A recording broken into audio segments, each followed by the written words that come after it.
From on-court battles to social media call-outs, NBA legends have never been shy about their beefs. Some of these rivalries have lasted decades, while others ended in full-blown fights. Let's dive into some of the most intense feuds in NBA history. Chris Paul versus Rajon Rondo. Chris Paul and Rajon Rondo have been beefing for so long that their feud literally ended with them exchanging fluids, spit to be precise. Chris Paul having something to say that separated a little bit there. And I think Rondo started that by coming over. You got to leave that alone if you're Rajon Rondo. It all started back in 2009 when Rondo took a jab at CP3, telling him, "You'll never win a ring." And in October 2018, things finally exploded. During a Lakers versus Rockets game, while Brandon Ingram and James Harden were in a heated scuffle, Rondo and Paul found their golden opportunity to settle the score. A few words were exchanged. It's hot now. Paul punches a throw. Paul and Rondo throwing punches. Ingram comes in. He's throwing punches. There's going to be suspensions for this one as Rondo immediately heads back to the locker room. After the fight, NBA legend Paul Pierce wasn't even surprised, saying, I am not surprised at all. I'm surprised that this is their first fight, actually. Oh my gosh, my favorite point guard, Chris Paul, man. Chris Paul, man. What's up, man? You like Chris Paul? Who are you? Scottie Pippen versus Charles Barkley.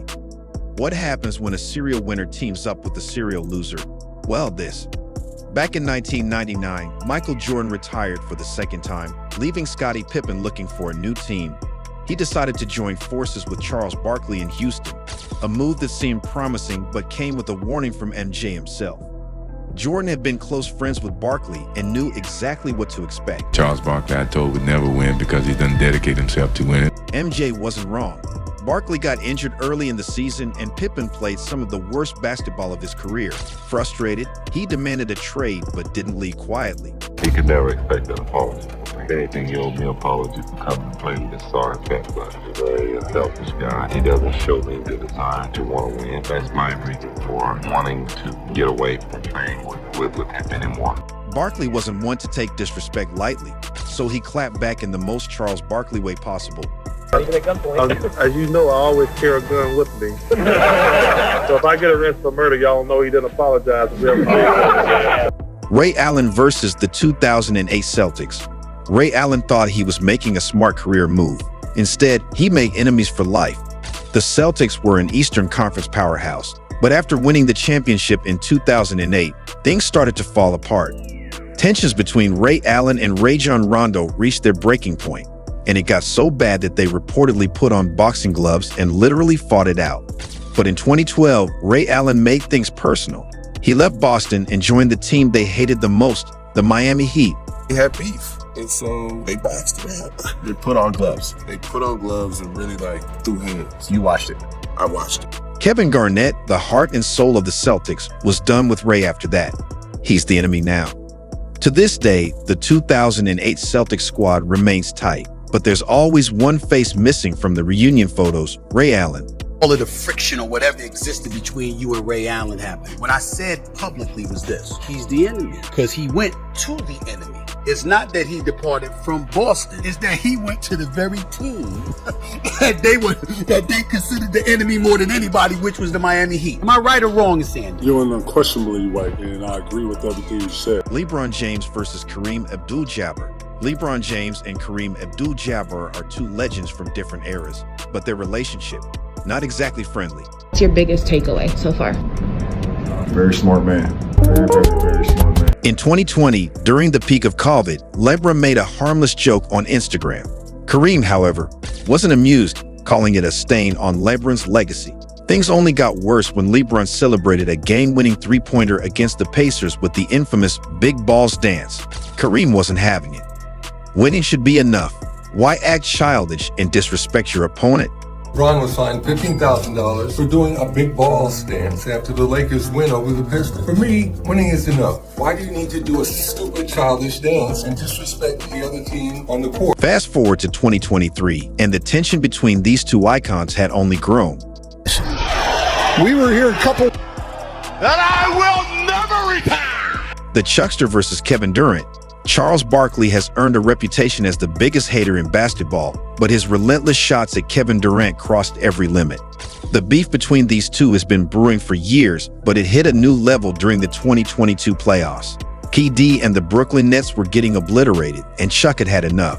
I don't want to badmouth the dude, but see, you guys always talk about that championship stuff. I try to tell y'all, all these bus riders, they don't mean nothing to me. If you ain't driving the bus, don't walk around talking about you a champion. I don't want to badmouth the dude, but y'all keep bringing up championships. If you ain't driving the bus, don't walk around talking like you a champion. Barkley ranted. Ouch. Even though Durant boasts 2 NBA Finals MVPs, Chuck dismissed his rings, implying they meant nothing because he wasn't the true leader. Hakeem Olajuwon and Dr. J exposing Chuck's hypocrisy. But Chuck wasn't backing down.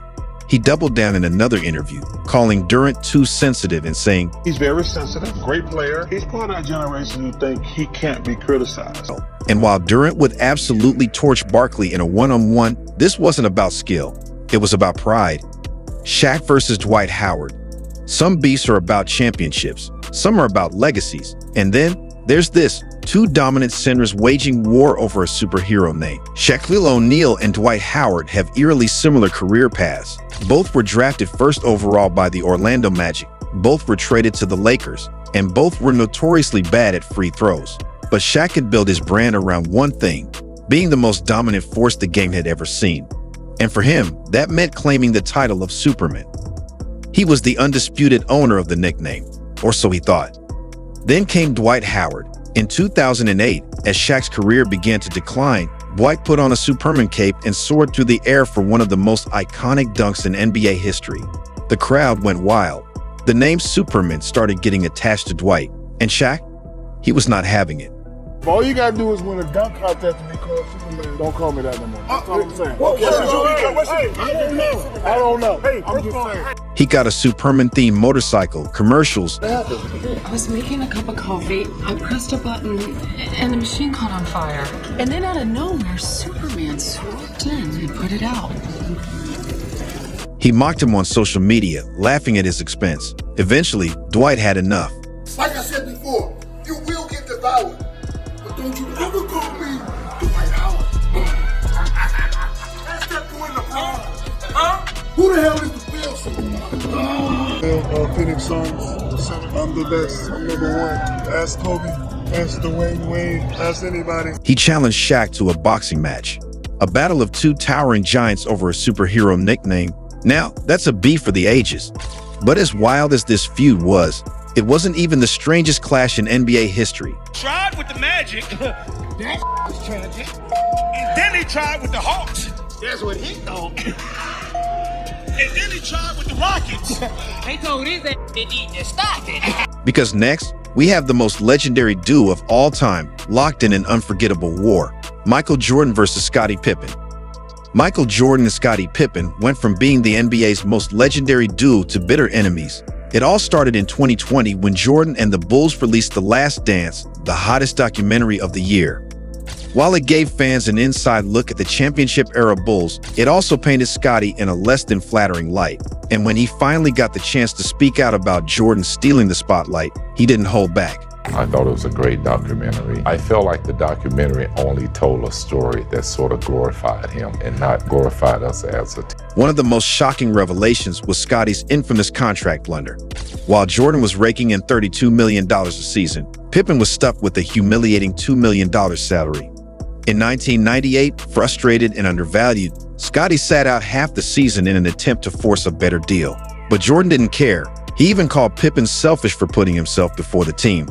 I had a ruptured tendon in my ankle, and I decided to have surgery late because I was like, you know what? I'm not going to put my summer up trying to rehab for a season. Scottie Pippen of the Bulls will be out for 2 to 3 months. What Scottie was trying to do was trying to force management to change his contract. Management refused to budge, leaving Pippen furious. In his book Unguarded, he went for blood. He called out Jordan's selfishness, not just on the court but off it, from playing baseball to gambling debts. But what really stung was learning that Jordan, a producer of The Last Dance, made $10 million from the project while his teammates didn't see a dime. And just when things couldn't get worse, the drama spilled into their personal lives. Imagine watching the child of your closest teammate grow up and then publicly humiliate you.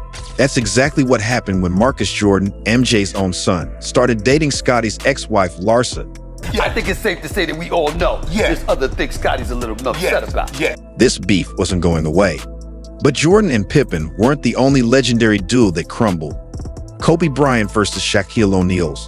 Shaq arrived in LA in 1996 expecting immediate success, but Kobe was a flashy, young kid out of high school taking every wild shot imaginable. Shaq saw it as selfish play, constantly calling Kobe a showboat. At first, Kobe took it in stride, like a younger brother being teased. But during a 1999 pickup game, things got real.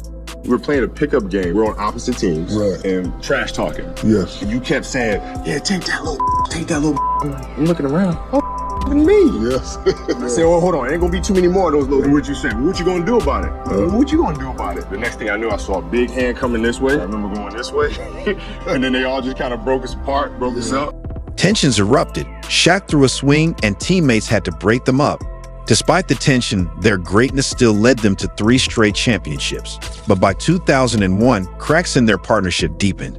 Shaq showed up to training camp overweight, while Kobe was in the gym every day taking 3,000 shots. I don't need to get ready for dunking. I'll get ready when I get ready. So because I had you, I was able to just chill out in the summer. Do what I do. See, that's what pissed me off.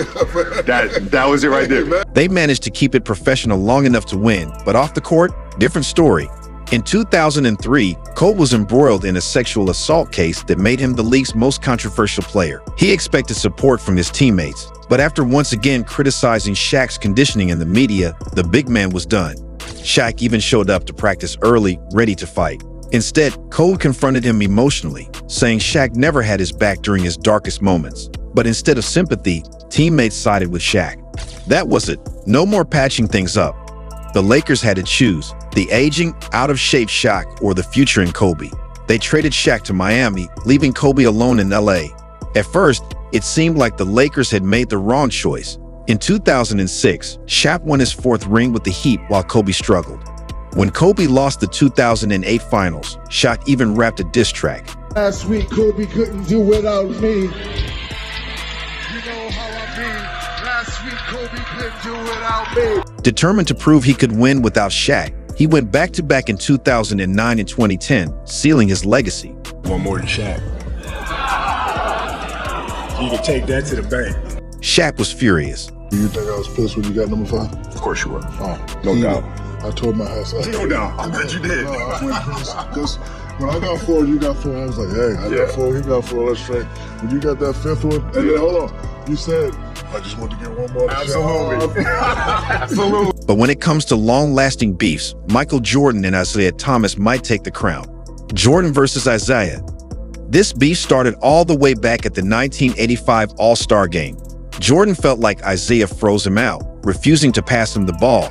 Whether it was true or not, it planted the seed for one of the most heated rivalries in NBA history. The Detroit Pistons were the kings of the East.